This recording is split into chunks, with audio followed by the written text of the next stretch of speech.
6 American service members were killed on Monday in a suicide bombing during a meeting near a U.S. base north of Kabul in Afghanistan. It's the largest U.S. loss of life from an attack this year. Jose, very sad situation. So this meeting was targeted by a motorcyclist who was holding on to a bomb. He exploded himself right in front of where this base is. Besides the 6 that were killed, 3 more were injured. No surprise here, the Taliban have claimed responsibility.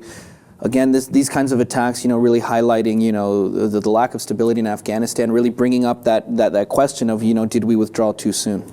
It's a hard question. Definitely, there's been an uptick from Taliban activity in the region. But at the end, the critics of President Barack Obama forget that this country elected the president exactly to do that job, to take the troops out of the conflicts in the Middle East, because we were done. Granted, he was able to slow down the way the troops were leaving Afghanistan. He slowed it down, 10,000 more troops remain there.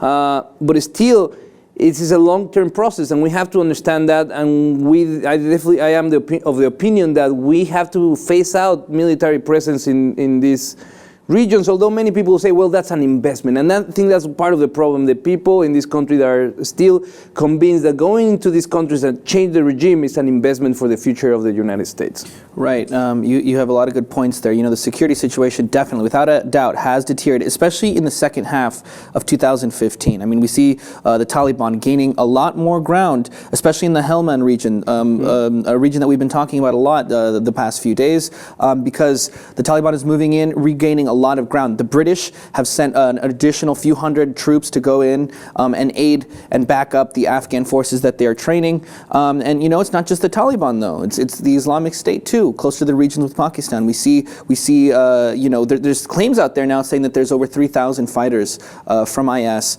within Afghanistan, and they're clashing with the Taliban as well. And that whole thing further destabilizes the entire region, causing further destruction and struffering of millions of people. It's extremely sad, but the deaths of these 6 soldiers kind of, they really highlight the perils of that decision to withdraw out a little bit early. And a lot of people are saying that because we were there, we were fighting for so long, we withdraw, and just a few years later, you see the Taliban making, gains again, and it's like extremely sad. Was the whole thing worth it? A lot of questions come to rise.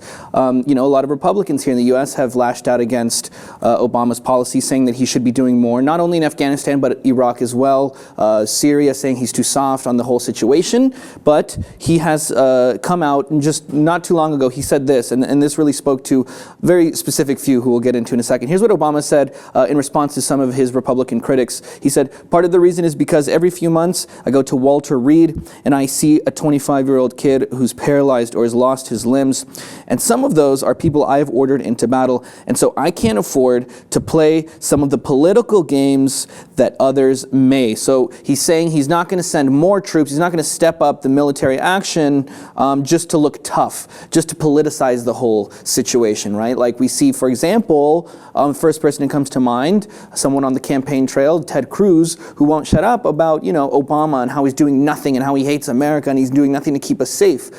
Because this whole idea of withdrawing and stepping down military action, actually leading to more peace in the future, is something that a lot of Republicans cannot deal. They can't handle with, because let's be honest, a lot of these Republican candidates are playing on the fears of many people, and they want a solution, and they want to hear that somebody like Donald Trump is going to do just that, and you're going to ban Muslims, and that's my solution for the whole thing. Ted Cruz, we're just going to send more troops, we're going to bomb the crap out of them. They want a solution, they want it to be quick and painless, but again, it's not an easy road. I think the position of the president is correct by not allowing the campaign to alter the course of the nation. I think for him it will be very easy and very popular to take decisive action in terms of sending troops down there and have a battle on the ground that will appease the need of war of many Republicans and some Democrats in this country.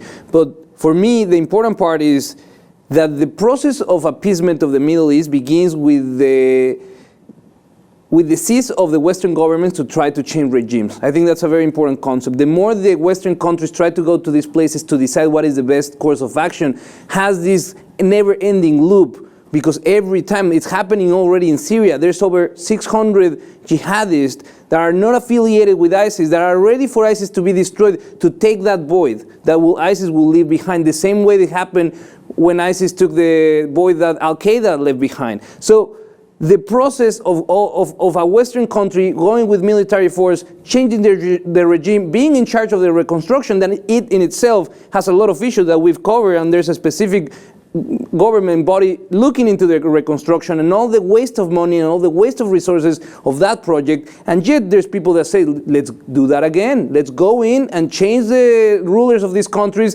bomb the shit out of them, and then let's do business reconstructing these countries. And I think that's also something that most people have to keep in mind. A lot of these Republicans asking for the government to send more troops are really in the pocket of the military-industrial complex. Yeah, and let's not forget, how many U.S. and innocent civilians in Afghanistan or any of these countries we're going to lose as well, just like this attack where 6 Americans died. There was the helicopter crash in early October, which killed also 6 people, but this is the largest loss of life from a direct attack from a terrorist group. So here we see, a war that Obama pledged to end before his presidency, looking like a war which is increasingly looking more and more endless.